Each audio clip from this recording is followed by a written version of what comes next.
आज पावभाजीचा असा छान बेत होता. पण त्या अगोदर ह्या पोरीचे उद्योग बघा. हिला ना जगामध्ये कुठेही घेऊन जा. अगदी फुलं दिसले की चोरणार आणि लगेच तोडून पटापट ठेवून घेणार. रोजचे उद्योग झाले.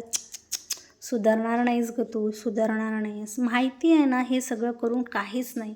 पण हिला काय सकाळी उठायचं आणि पटापट जायचं, तोडायचं. मला वाटतं ही ह्याच्यासाठीच उठते असं झालं आहे मला तरी. फुलचोर पोरगी असं हिचं नाव ठेवायला पाहिजे सिरियसली असं वाटतं मला तरी आता. सगळं कामं वगैरे झाल्यावर मग चोरलेल्याच फुलांची देवाची आरती वगैरे चढवलं, आरती केली, नैवेद्य दाखवलं. मग नंतर मी लगेच इकडं पावभाजीला लागले. भाज्या अगदी अगोदर मी तेलामध्ये थोडंसं फ्राय केले होते, मग शिट्ट्या लावून घेतले होते. 4 शिट्ट्या झाल्यावर म्हणजे आपल्यावर डिपेंड असतं सिटीवर.